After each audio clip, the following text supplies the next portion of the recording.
Thanks for tuning in to the Unaffiliated Creators Podcast. I'm your host, KAeveryday. It's your boy, K. Hey, it's just me by myself today, man. But I just really got something I want to talk about, and I don't want to offend nobody out there.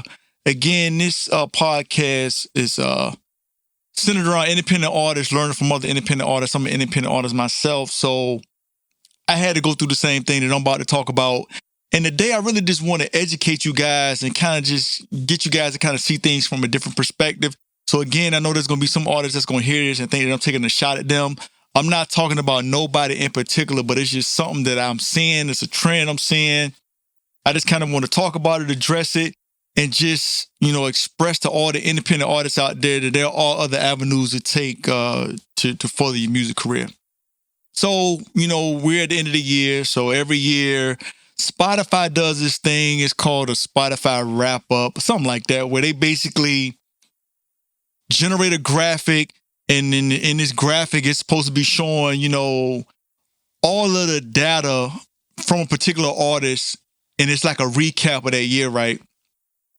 And I just think it's kind of funny. Maybe funny is the wrong word. Again, I don't want nobody to think that I'm minimizing their hard work or what they've been doing. But I'm seeing artists, they so quick to post this wrap-up picture, they put it on social media. And then, of course, I get it. You work hard that whole year, so you want to show people, that this was your hard work. It's almost like, I guess, this is the trophy that Spotify gives you for all your hard work, right? But I kind of want to break down the math, and I kind of want to break down what you're seeing when you're looking at these things to kind of get you guys to look at it from a different perspective, to see where I'm coming from, to see if, as a collective, as independent artists, maybe we can start doing stuff a little different in the future so we can really start capitalizing on our creative genius.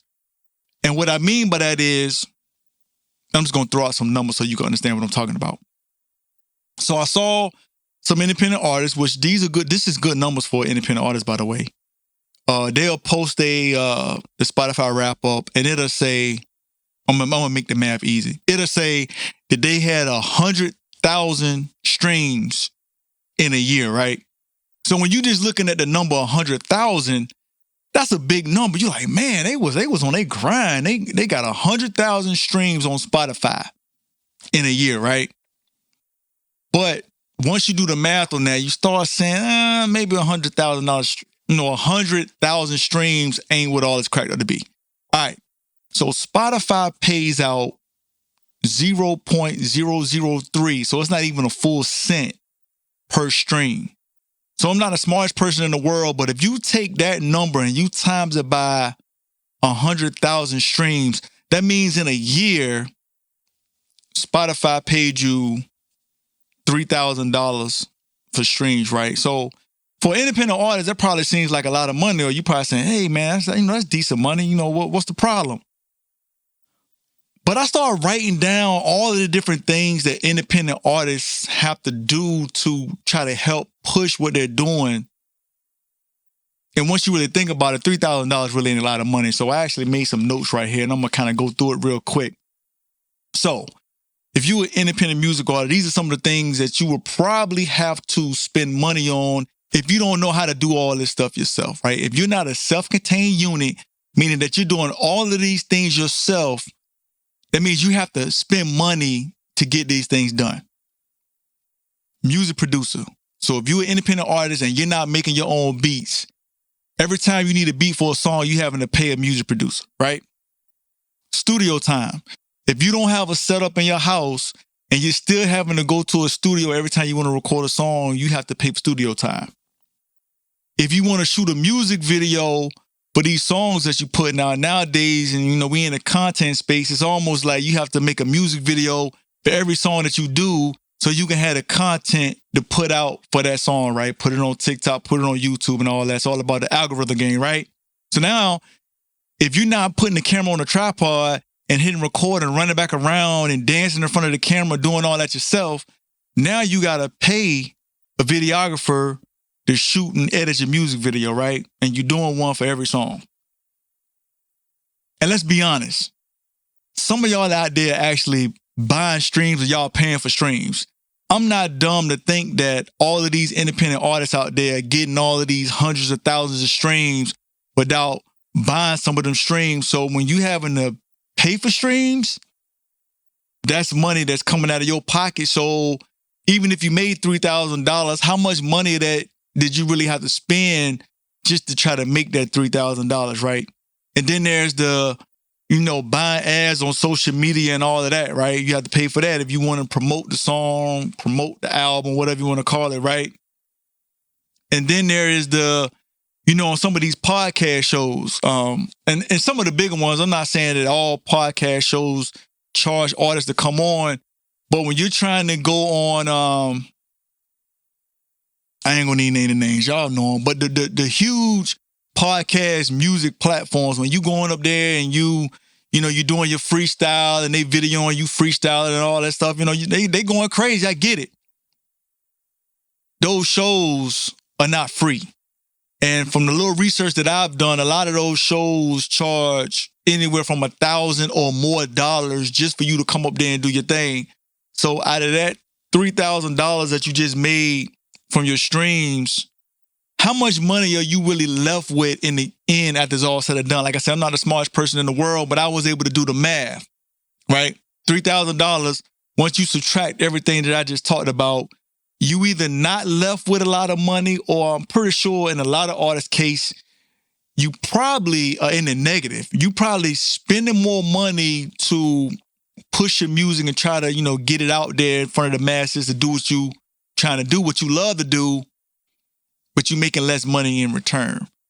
So I share this. Look, like I said, I treat y'all like family. I'm open and honest with y'all. So I go through the same thing. So this year, I really didn't put out a lot of music because I really was focusing on really trying to get this podcast off the ground. So a lot of my effort and energy and time was all devoted towards trying to put out a podcast episode a week. And so far, I've been successful in doing that. I've put out a podcast episode every week. But the fact that I was focused so hard on trying to reach that goal, something had to give. So I didn't have a lot of extra time to be, writing a lot of songs, recording a lot of songs, putting songs out, every week, every 2 weeks or whatever to try to play the algorithm game. So obviously, I didn't have a lot of streams on Spotify. I already knew that.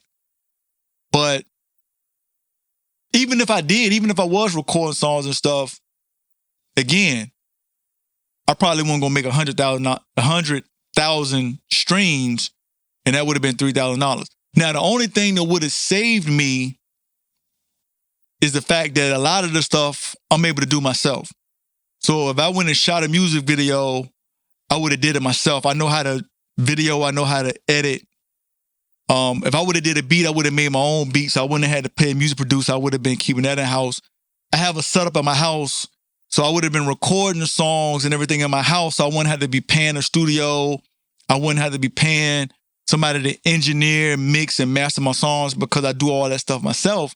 And the main reason why I do it myself is because, I'm going to be honest, it don't make sense to me to be spending all of that money to do something when I know that the end result is Spotify going to slap me in the face and give me pennies on a dollar, not even pennies on a dollar, less than pennies on a dollar. And I done spent more money trying to push my music out than what's going to come back to me in return. So it's a simple math problem. It don't really make sense to me. And I will share this with y'all too. Like I said, y'all family. I've actually made more money doing this podcast, and I've only been doing this podcast now for a little bit over a year. I've made more money doing this podcast than I've made doing music. So, kind of got to put that in perspective too. So, it wasn't that hard for me to pivot when I saw that. I was like, man, I can probably, make more of an impact. I can actually help people, be a blessing to people, and I can probably potentially make more money doing the podcast than I can if I was just, trying to be an artist, trying to record songs. And that's been the case so far. And I just share this with y'all. I think I'm going to post it on social media at some point because I just think it's funny. The fact that I devoted so much time to the podcast, like I just told y'all a couple of minutes ago, I wasn't really recording a lot of music this year. So I guess with Spotify, if you don't hit a certain threshold, when you go to click the button for them to automatically generate your end of the year Spotify wrap up, it should have came with a sound effect. It should have said, wonk, wonk, wonk, or it should have sounded like this.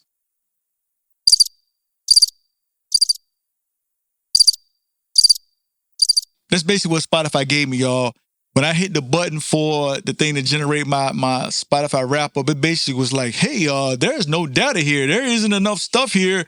So it gave me a big donut for my Spotify wrap up. Again, I thought it was funny. I wasn't expecting them because I might have only recorded maybe a handful of songs this year. So I guess I didn't do enough to even activate the algorithm for them to even think that I even did anything or even recorded any music this year. So, I mean, it is what it is. But I just wanted to get on here and talk. I mean, and then I done seen some artists, and again, I ain't saying nobody's names because at the end of the day, I get it. I'm an artist myself, so I didn't, like last year, I was dropping music. I was dropping music a lot. I ain't gonna say I was doing a song every week, but I was doing what most independent artists have the time and the energy and the effort to be able to produce. I put out several songs last year, and I still made more money with the podcast and what I got from pumping out several songs. I mean, I recorded the songs, did the beats, shot the music videos, put it on all the social media platforms and everything, and I'm still doing better. And maybe that's just a sign. Maybe that's a sign telling me, hey, maybe you need to stop trying to do music. Maybe you just need to stick to talking to other people that do music, that's way more talented than you. And I get it. I ain't the best. I never claimed to be the best. But if it don't make money, it don't make sense. But I wanted to say all of that to say this. At some point, and I don't know, y'all might have, been heard about this if y'all been keeping in tune with what's going on out there in the music space. There have been a few artists that have already started to migrate off of the DSPs. They're already saying that it really don't make sense to, when you record a song, to keep rushing to put it on Spotify and all these other DSPs. So these artists took all of their music off of the DSPs, and they're finding more avenues. They're finding more creative ways to go more the direct to consumer route, meaning that, hey, I've built this fan base. Why am I going to give my music to Spotify for them to just give me pennies on a dollar? So I'll much rather just create my own website or whatever the case may be, and they're just selling their music directly to their fans and keeping all the money to themselves. And it actually makes a lot of sense, because if you think about it, you have to sell way less, and you're still going to make more money doing it that way than you would with Spotify. So, like I said, I just wanted to come on here to kind of challenge more independent music artists that I think this is the route that we're going to have to go if we want to see a change. Like, as long as most of the artists are still running to Spotify to put their songs up there, why would they pay artists more? They're going to keep giving you pennies on a dollar because you keep giving them the music to do that. But if everybody started taking their music off of Spotify, then they would have to change the way they do business, or they're going to run out of business, right? I mean, that only makes sense. If everybody starts going somewhere else, if all the artists start taking the power back and start creating their own mechanisms to push their music and to sell their music, then these DSPs are going to have to come up with a better format, or they're going to have to come up with a bigger payout, or they just going to lose out altogether. So again, I'm just really trying to challenge all of the independent music artists out there that we got to come up with a better way. I mean, it almost, to me, it's almost the equivalent of like when companies or when, employees decide to go on strike. They feel, hey, we done had enough. We don't like our working conditions. We feel that we deserve more, to get paid more, better benefits, whatever the case may be, whatever you striking for. It takes a whole group of people deciding to strike before a company say, you know what, maybe they right. Or you know what, we can't run this company without all of these employees. So they have to come to the table and renegotiate, or the company just ain't gonna do good. I mean, you gotta have people doing the work for the company to be able to maintain and work, right? So I think the same thing's going on in the music space. I think more and more artists are starting to figure it out that, hey, we got to come up with a better way. And some artists have already started doing that. To be honest with you, I haven't really taken my stuff off the DSPs yet. Like I said, this year I didn't even really do enough for them to even recognize that I had even done it in music. So maybe that's a good thing. I don't know. They weren't trying to pay me for it anyway.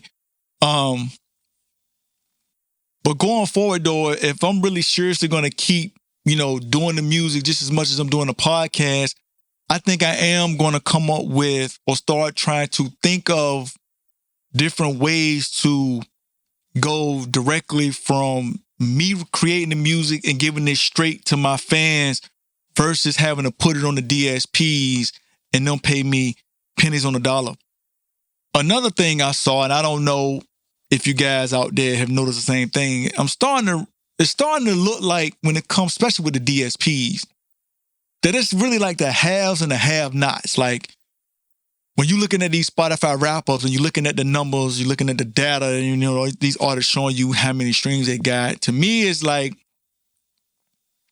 you're seeing the artists, like Drake and some others that's got these crazy numbers, millions of streams, some of them even in the billions of streams. And those artists are actually making decent money from their streams. And then you got the artists that's only getting like a couple of thousand streams. And when you only getting a couple of thousand streams and you're getting less than a penny per stream, you do the math. You ain't making that much.